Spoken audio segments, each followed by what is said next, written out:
बहुत बहुत धन्यवाद आपका। सभा का नाम रखा गया है आभार सभा। तो हम आपका आभार व्यक्त करने आए हैं, इसलिए नहीं कि आपने हमको विधायक बना दिया वोट देके। हमने चुनाव से पहले भी कहा था कि हम लोग विधायक बनने का सपना, विधायक सांसद बनने का सपना लेकर नहीं आए। आभार आपका इसलिए कि आपने एक वोट से बिहार में राजनीति को एक नई दिशा दी है, बिहार में एक नई उम्मीद जगाई है। और ये इसलिए नहीं कि आपने हमको जिता दिया और हम बहुत अच्छा काम करने लगे, हम तो अभी काम शुरू ही नहीं किए। लेकिन चुनाव से पहले हमने आपको कहा था कि अगर आपने ठीक से वोट दिया, अपने लिए विकल्प बनाया, भाजपा को की 30 साल की व्यवस्था को हराया, तो इसका बहुत बड़ा लाभ आपको मिलने वाला है। उसमें हमने ये भी कहा कि भाजपा ने जिसको यहाँ नेतृत्व सौंपा है वो नेतृत्व को बदलना पड़ेगा। तो नेतृत्व तो निश्चित बदला जाएगा। क्या आप जान कर रखिए कि बिहारी होने के नाते अगर आप सम्राट चौधरी जैसे किसी व्यक्ति के मुख्यमंत्री बनने से अच्छा महसूस नहीं करते हैं तो निश्चित जानिए कि उनका जाना तय है। लेकिन सरकार का नेतृत्व बदले, सरकार बदले, उससे पहले सरकार का चरित्र बदला है। जब से बांकीपुर का परिणाम आया है, आपने उसी सम्राट चौधरी के मुंह से अपराध, अपराधी, गमछा देखकर गोली मारो, जाति देख पूछ कर गोली मारो, इनकाउंटर करो, हाफ इनकाउंटर करो, ये सब बंद हो गया। आपने उनके मुंह से नहीं सुना अभी, शायद फिर कुछ दिन में फिर बोलने लगे।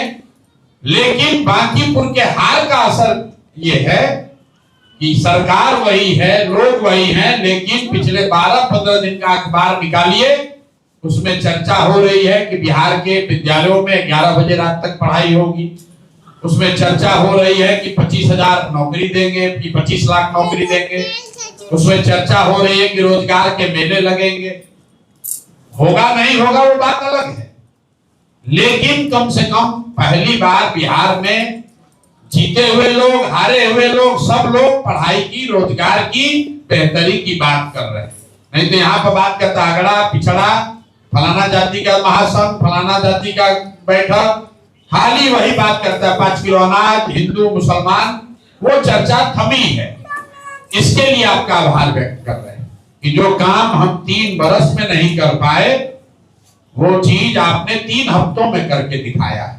आपने ये दिखाया है कि बिहार के लोग जाति, धर्म, दल और नेता के प्रति जो अंधभक्ति है उससे ऊपर उठकर अगर उनके सामने विकल्प हो तो लोग विकल्प चुन सकते हैं। आप इसलिए भी धन्यवाद के पात्र हैं कि आप उनको व्यक्तिगत तौर पर बहुत नहीं जानते। हमने आपके इलाके में, मोहल्ले में, वार्ड में आपके लिए, आपके समाज के लिए कोई बहुत काम नहीं किया। ज्यादातर लोगों ने हमारे बारे में सोशल मीडिया से, पेपर से, टीवी से जाना है। कुछ लोग चुनाव के दौरान हमारे भाषणों को सुनकर जाने, न जानते हुए भी आपने हम पर जो विश्वास किया, आपने जो भरोसा दिखाया है, उसलिए भी आप आभार हमको देना चाहिए आपको। और अब आपको ये भरोसा दिला रहे हैं कि आपने अपना काम कर दिया, अब 4 साल हमको काम करने दीजिए। आप देखिएगा आपके इलाके के, आपके बच्चों के जीवन में निश्चित तौर पर परिवर्तन दिखेगा। और उसके लिए 4 बरस नहीं लगेगा, उसके लिए 4 बरस नहीं लगेगा। आपने अभी यहाँ 20-22 समस्याएं लिखवाई हैं, इस पर काम शुरू करेंगे। लेकिन ये कुछ काम इसमें 2-4 दिन में हो सकता है, शायद किसी में 2-4 महीना लगे, किसी में 1-2 साल भी लग सकता है। लेकिन आने वाले 2-3 महीनों में आपको निश्चित तौर पर परिवर्तन हर क्षेत्र में थोड़ा बहुत दिखेगा, जरूर दिखेगा। अभी आपके आने से पहले हम पुलिस के वरीय पदाधिकारियों के साथ मीटिंग करके आ रहे हैं। हम थे लखीसराय में, आए हैं, आपके यहाँ आने में थोड़ी देरी हुई क्योंकि डीजीपी और अन्य वरीय पदाधिकारियों के साथ बैठकर हम लोग इस चर्चा पर बात कर रहे थे कि भाई कैसे पटना में ट्रैफिक की व्यवस्था को अगले 3 साल के लिए देश भर के लोगों को जो संस्थाएं हैं, टेक्नोलॉजी का इस्तेमाल है, उसका इस्तेमाल करके कैसे पटना की ट्रैफिक व्यवस्था को सुधारा जा सकता है। उनसे चर्चा की जा रही थी कि सूखे नशे को कैसे रोका जाए, और उनसे के पुलिस साथियों से चर्चा की गई कि जितना यहाँ पर हॉकर है, वेंडर है, ठेला रिक्शा चलाने वाला है, उससे जो पुलिस वाले पैसा लेते हैं उसको कैसे रोका जाए। आज चर्चा शुरू हुआ है, जरूरी नहीं कल सुधर जाए, लेकिन उस काम को शुरू किया है। क्यों किया है शुरू? कुछ पहले हमको समझ भी थी, और पिछले 7-8 दिनों में जब हम आपसे मिल रहे हैं, जैसे आज आपने ये समस्या बताई है, वैसे हर वार्ड में लोग समस्या बता रहे हैं। तो जो सबसे प्रमुख समस्या हमको दिखी, सूखे नशे की बात, और जो गरीब आदमी अपना जीविका चलाने के लिए ठेला खोचा लगाकर काम करता है उससे लूट की बात, और साथ में ट्रैफिक में जो मध्यम वर्गीय परिवार हैं, अपना साइकिल से, मोटरसाइकिल से, स्कूटर से, ऑटो से, गाड़ी से जाता है तो ट्रैफिक में 2-2 घंटा बैठा रहता है। इस पर कोई चर्चा कभी नहीं करता। इसकी शुरुआत आज की गई है, उसका परिणाम आपको कुछ हफ्तों में, महीनों में दिखेगा। आपने जो ये लिखवाया है, ये काम हम शुरू करें इसको सुलझाना। आपसे मेरा एक आग्रह है, अगली बार जब आप समस्या बताइए, चाहे पानी की समस्या है, गांधी मैदान बंद होने की समस्या है, सामुदायिक भवन की समस्या है, पुस्तकालय की समस्या है, आपसे एक आग्रह यह है कि जिस काम की भी आप शिकायत कर रहे हैं, जिस काम के बारे में आप बता रहे हैं, उस काम को किसने नहीं किया ये भी बताइए, क्योंकि हर काम को करने के लिए पहले से एक व्यवस्था बनी हुई है। मान लीजिए कि आपके इलाके का गली का, आपके वार्ड में कोई गली की सड़क टूटी हुई है, तो सड़क को बनाने के लिए या पानी के निकासी के लिए इंजीनियर वहां है, वो आपकी शायद बात नहीं सुनता है, कोई बात नहीं है। आप शिकायत हमको दीजिए कि सड़क नहीं बना है, टूट गया है, उसमें घुसखोरी हुआ है, पानी लगा हुआ है, लेकिन साथ साथ में ये भी बताइए कि कौन सा कार्यपालक अभियंता है, कौन सा ठेकेदार है जिससे आपने बात किया, कंप्लेन किया, जो आपकी बात नहीं सुन रहा। इसका फायदा ये होगा कि सड़क आपने हमको शिकायत की, सड़क को सुधारने का हर संभव प्रयास करेंगे, वो सुधारा भी जाएगा, लेकिन उस अफसर को भी सुधारा जाएगा जिसकी जिम्मेवारी थी और आपकी बात उसने नहीं। अगर ऐसे 10-20 अफसरों पर भी कार्रवाई हो जाए, अपने आप आधी व्यवस्था सुधरने लगेगी। बांकीपुर के जो शहर हाउस होल्ड हैं, जो रहने वाले यहाँ के परिवार हैं, आप फोन कीजिएगा तो चाहे बिजली विभाग वाला हो या पानी वाला हो, जरूर थोड़ा सा संवेदनशीलता से आपसे बात करेगा, आपको रिस्पॉन्ड करेगा। हम ये नहीं कह रहे कि कल ही सब सुधर जाएगा, लेकिन उसके मन में ये डर जरूर होगा कि अगर हम ये बात नहीं सुनेंगे तो कल हम पर दबाव बन सकता है, हम पर कार्रवाई हो सकती है। ये ताकत आपको संविधान ने, इस देश की व्यवस्था ने दिया हुआ है, जो धीरे धीरे आपने छोड़ दिया। कह रहे कोई सुनता ही नहीं है, अभी भी नहीं सुनेगा, लेकिन काम जो नहीं हुआ उसके साथ साथ किसने नहीं किया वो भी बताइए, ताकि काम के साथ साथ उस व्यक्ति को भी सुधारा जाए जो काम नहीं कर रहा। मान लीजिए कि आपने कोशिश की, नहीं हुआ, उसके लिए जो आपने भी सुझाव दिया, जो हम लोग करने भी जा रहे हैं, हर वार्ड में 51 लोगों की एक हम समिति बना रहे हैं। वो 51 लोग जरूरी नहीं कि सब जनसुराज का हो, ये भी कोई क्वालिफिकेशन नहीं है कि आप हमको वोट दिए या दिलवाए। अगर आपने हमारा विरोध भी किया है कोई बात नहीं है। अगर आप अपने इलाके में, वार्ड में सक्रिय व्यक्ति हैं, आप अपने लोगों की मदद करने के लिए कुछ समय, कुछ संसाधन लगा सकते हैं, तो आपका स्वागत है। ऐसे 51 लोगों की एक सलाहकार समिति हर वार्ड में बना देंगे और उनको काम करने के लिए कार्यालय भी उपलब्ध करा देंगे, ताकि वार्ड के लोग डेली बेसिस पर, रोजाना आपको हमारे यहाँ आना पड़े, स्थानीय स्तर पर बहुत सारे मुद्दों को निपटाया जा सके। अगर उससे भी बात नहीं बनेगी, आप तो वार्ड 28 में है, तो जो हमको विधायक के तौर पर घर मिला हुआ है, आज ही मिला होगा या आजकल मिल जाएगा, तो हमको उस घर में तो रहना नहीं है। उस घर में बांकीपुर के लोगों के लिए कार्यालय बनाकर उसको 24 घंटा वहां कोई ना कोई आपके लिए उपलब्ध रहेगा कि अगर कोई आपको दिक्कत हो गई, कोई संपर्क करना है, तो आज हम कहीं भी रहे, आप उस कार्यालय में जाएंगे, निश्चित तौर पर वहां कोई आपको डील करेगा, आपके साथ आपकी मदद करने की कोशिश करेगा। तो ये 3 स्तरीय व्यवस्था है। पहला आपसे आग्रह कर रहे हैं कि खुद इंपावर अपने आप को कीजिए, जो अभी तक काम नहीं कर रहा था उसको फोन कीजिए, मिलिए, नहीं करता है फिर उसके नाम नंबर के साथ हमारे यहाँ शिकायत दर्ज करेंगे। दूसरी बात, अगर आपसे खुद से नहीं हुआ तो वार्ड के में जो हमारी सलाहकार समिति है उस कार्यालय में जाकर बताइए। वहां से भी नहीं हुआ तो हमारे यहाँ हमारा जो विधायक का घर है, कार्यालय है, वहां पर आकर आप बता सकते हैं। ये काम अब इसका अध्ययन किया जाएगा, आगे करेंगे। लेकिन इससे अलग आपको हमने 3-4 वादे चुनाव से पहले किए थे। पहला वादा ये किया था कि विधायक और विधायक से जुड़े हुए किसी भी मामले में 1 रुपया का भी चोरी, भ्रष्टाचार, कमीशनखोरी नहीं होगा। तो उस वादे को फिर से दोहरा देते हैं। आप निश्चित जानिए कि विधायक से जुड़े हुए किसी मामले में 1 रुपया का भी चोरी, कमीशनखोरी नहीं होगा। ताली तो आप पहले भी बजाए हैं, आज भी बजा रहे हैं। आपको कैसे इसका असर क्या होगा? इसका असर सबसे पहले जो समाज में एकदम निचले स्तर पर गरीब लोग हैं, 2 चीज आप बिल्कुल अगले 3 महीना में देखिएगा। पहला जो आपने भी कहा, राशन कार्ड की बात। भारत सरकार आपके हमारे टैक्स के पैसे से हर साल करीब 1 लाख करोड़ रुपया खर्च करती है ताकि गरीब आदमी को 5 किलो अनाज बढ़िया मिले। किसी का बच्चा, किसी का बेटी, किसी का बेटा भूखे पेट न सोए। उसमें भी 20% चोरी करता है, लोगों को 4 किलो अनाज मिलता है। अनाज का राशन कार्ड बनाने के लिए 3000-4000 घूस लगता है। तो पहला सुधार आपको अगले 3 महीने में ये दिखेगा कि आपके वार्ड में, बांकीपुर में रहने वाला हर वो व्यक्ति जिसको राशन कार्ड मिलना चाहिए, उसको बिना किसी भाग दौड़ के, बिना किसी 1 रुपया घूस के राशन कार्ड उसका अगले 3 महीने में जरूर बन जाएगा। और जिसके पास पहले से राशन कार्ड है उसको 4 किलो नहीं, पूरा तोड़ के 5 किलो उसको अनाज मिलेगा। आपके लिए 4 किलो अनाज, 1 किलो अनाज का बहुत फर्क नहीं हो सकता है, लेकिन जो गरीब आदमी है उसके लिए इसकी बहुत महत्ता है। और मेरा लक्ष्य है कि बांकीपुर बिहार का पहला विधानसभा ऐसा बने जहां पर राशन कार्ड पर लोगों को 5 किलो अनाज मिले। अगर बांकीपुर में ये मिलेगा, इसका असर पूरे बिहार में पड़ेगा, क्योंकि पूरे बिहार में हर जिले में सैकड़ों करोड़ रुपया की अनाज की चोरी होती है। तो छठ तक, अभी से लेकर 3 महीना मतलब छठ तक आप निश्चिंत हो जाइए। आपकी अगर पात्रता है, आपको राशन कार्ड, जैसे घर घर आकर आपसे वोट मांगे हैं, वैसे घर घर आकर लोग आपका राशन कार्ड बनवाएंगे। उसके लिए किसी को 1 रुपया देना नहीं पड़ेगा और जिसका राशन कार्ड है उसको 5 किलो अनाज मिलेगा।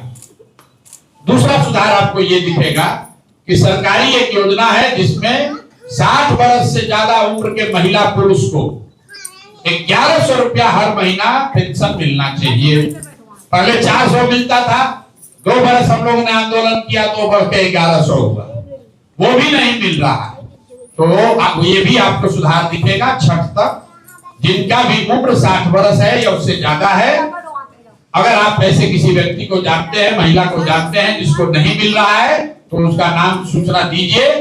हर हालत में जो 60 साल से ऊपर के महिला पुरुष है, गरीब हैं, उनको 1100 रुपया पेंशन बिना किसी घूस, बिना किसी परेशानी के मिलना लगेगा। तो अगले 2 महीने में बांकीपुर विधानसभा में रहने वाले जो सबसे गरीब लोग हैं, उनको अनाज और पेंशन निश्चित तौर पर उसकी व्यवस्था बिना घूस, बिना भ्रष्टाचार के हो जाएगी। एक और वादा हमने जो सबसे बड़ा वादा किया है शिक्षा को लेकर, कि बांकीपुर में रहने वाले हर परिवार के बच्चे के लिए अच्छी पढ़ाई की व्यवस्था होगी। चुनाव जीतने के बाद जो हम लोगों ने आकलन किया है, करीब 62% परिवार यहाँ ऐसे हैं, मतलब 100 में 62 परिवार ऐसा है जिनके बच्चे प्राइवेट स्कूल में पढ़ते हैं बांकीपुर में। और प्राइवेट स्कूल वाले लोग मनमाना फीस ले रहे हैं, और फीस से भी ज्यादा हर साल जो वार्षिक शुल्क लेता है, 1 क्लास से दूसरे क्लास में भेजने के लिए 4000, 5000, 10,000 रुपया ले रहे हैं लोग। तो मैंने ये व्यवस्था बनाने की कार्रवाई शुरू की है। नवंबर दिसंबर आते आते सारे स्कूल जो प्राइवेट यहाँ चल रहे हैं बांकीपुर क्षेत्र में, हर स्कूल से बातचीत करके उनका फीस कम कराया जाएगा। मतलब अगर आपके बच्चे प्राइवेट स्कूल में पढ़ते हैं तो अगले साल जनवरी में, मार्च में जब स्कूल डेवलपमेंट फीस फिर लगेगा, उसका जो फीस होगा इस साल के मुकाबले से अगले साल कम लगेगा। तो 60%, 62% लोग जिनके बच्चे प्राइवेट स्कूल में पढ़ रहे हैं उनको अपने बच्चों को पढ़ाना इस साल के मुकाबले अगला साल सस्ता हो जाएगा। बच गए बाकी 40% लोग जो एकदम गरीब है, अपने बच्चे को सरकारी विद्यालय में पढ़ा रहा है। उसके लिए हमने वादा किया है कि अगर आपने हमको अपना प्रतिनिधि बनाया, जो आप बना दिए हैं, तो अगले 1 साल में सरकारी विद्यालय में गुणात्मक सुधार दिखेगा। सिर्फ सुधार नहीं, गुणात्मक सुधार दिखेगा। और अगर नहीं हो पाया तो आपको, जिनके बच्चे सरकारी स्कूल में पढ़ते हैं, आपको यह सुविधा है, अगले साल दशहरा के बाद, और 1 साल का समय है, 1 साल में या तो सरकारी विद्यालय सुधरेगा, और अगर नहीं सुधरेगा तो दशहरा के बाद आप अपने बच्चे का नाम प्राइवेट स्कूल में लिखवा दीजिए। उसका फीस का चिंता अपने भाई, अपने प्रतिनिधि प्रशांत किशोर हर हालत में गाजीपुर को पहला ऐसा विधानसभा बनाना है जहां किसी भी परिवार के बच्चे को पढ़ाई के लिए धक्का न खाना पड़े। तो अगर आपका बच्चा प्राइवेट स्कूल में पढ़ता है तो उसका फीस कम हो जाएगा, सरकारी विद्यालय में पढ़ता है सरकारी विद्यालय सुधरेगा। अगर नहीं सुधर पाया तो आप भी अपने बच्चे को प्राइवेट में पढ़ाइए, उसका फीस का चिंता अपने प्रतिनिधि पर छोड़ दीजिए। एक और अंतिम बात, जो हमने आपको वादा नहीं किया था, लेकिन मैंने आपको पहले कहा, आप हमको नहीं जानते थे, फिर भी भरोसा करके वोट दिया है। तो साधारणतः लोग 10 वादा करते हैं तो कहते हैं इसमें 5 पूरा किया, 6 पूरा किया। हमने जो वादा किया है उससे बढ़कर एक चीज जो हमने घोषणा की है बांकीपुर में, कि बांकीपुर में अगर आपके बाल बच्चे पढ़ लिख कर बेरोजगार बैठे हैं तो आप चिंता मत कीजिए, उनका बायोडाटा CV हमको हमारे कार्यालय में जमा कराइए। ये लक्ष्य रखा गया है कि आने वाले 1-2 साल में 10,000 परिवार से कम हर परिवार से एक व्यक्ति जो बेरोजगार है, पढ़ लिख कर बेरोजगार बैठा है, उसको उसकी योग्यता के मुताबिक नौकरी की व्यवस्था करा दी जाएगी। 10,000 बच्चों को जरूर नौकरी रोजगार की व्यवस्था कर देंगे। ये नौकरी सरकारी नहीं होगी, नौकरी भले प्राइवेट ही हो, लेकिन नौकरी उसकी योग्यता के अनुसार होगा। इसका असर क्या होगा? अब आपको मैंने जो 3 बात बताई, कुछ लोगों को लगता है हमको तो राशन लेना नहीं है। मेरे भाई, अगर 5 किलो अनाज बांकीपुर में मिलने लगा तो बिहार में करीब 3 से 4 करोड़ लोगों को इसका लाभ होगा अगर उनके यहाँ राशन का चोरी बंद हो जाए। अगर आपको 1100 रुपया पेंशन ठीक से मिलने लगे तो 1.25 करोड़ बिहार के लोगों को फायदा होगा, क्योंकि उनको भी दबाव वहां पर भी विधायकों पर बनेगा कि आप भी अपने लोगों को पेंशन समय पर दिलवाइए। अगर आपके बच्चों के लिए पढ़ाई की व्यवस्था हो गई तो पूरे बिहार के विधायक पर, सांसद पर यह दबाव होगा कि भैया जब बांकीपुर में हुआ है तो तुम भी करो, नहीं तो विधायकी का कुर्सी छोड़ो। और नौकरी का बात तो आप सुन ही रहे हैं। अभी कोई कहा कि भैया आप बोले हैं 10,000, वो बोल रहे हैं 25,000। मेरे भाई 25,000 नहीं, 2500 नहीं दिलवा सकते हैं, लेकिन बोलना शुरू किया है। और ये बिहार के लिए अच्छी बात है कि जो विधायक बना है तो उसको चिंता होनी चाहिए, उसको कम से कम पढ़ाई की, रोजगार की बात करनी चाहिए। ये अच्छी शुरुआत है, और ये शुरुआत हमारे वजह से नहीं है, ये शुरुआत इस वजह से है कि आपने ये प्रयास शुरू कराया, बांकीपुर से प्रयास शुरू हुआ। एक काम जो हम आपका नहीं करेंगे वो भी पहले बता देते हैं। यहाँ बांकीपुर में, पूरे बिहार में प्रतिनिधियों के बारे में एक ऐसी धारणा है कि प्रतिनिधि के तौर पर मेरा काम है कि आपके लड़का के जन्मदिन में, मुजुट्ठी में, छठी में, मरनी में, जियली में, शादी में, बियाह में हम जाएं, आप क्या खाना खाएं, फोटो खिंचाएं। तो भैया ये काम नहीं हो सकता। हमने इसकी घोषणा की है कि ये आप हमसे अपेक्षा मत रखिए कि आपके घर में कोई भी फंक्शन होगा, गृह प्रवेश होगा, बेटा का ब्याह होगा, शादी होगा, किसी का मुजुट्ठी होगा, छठी होगा, तो प्रशांत किशोर वहां आएंगे। इसलिए नहीं कि हमारे पास समय नहीं है, इसलिए कि जैसे वोट से पहले आपको समझा रहे हैं कि वोट देते समय जाति, धर्म, नेता और दल को छोड़कर अपने बच्चों के लिए वोट दीजिए, रोजगार, पढ़ाई के लिए वोट दीजिए, वैसे ही आपको ये बता रहे हैं कि प्रतिनिधि का काम आपके यहाँ घर पर आकर पूरी दुनिया खाकर फोटो खिंचाना नहीं है। प्रतिनिधि का काम है कि आपके बच्चों के लिए पढ़ाई का व्यवस्था करे, भ्रष्टाचार बंद कराए, आपके बच्चों के लिए रोजगार हो, आपके गली मोहल्ले का सुधार हो। इसलिए ये काम नहीं करेंगे।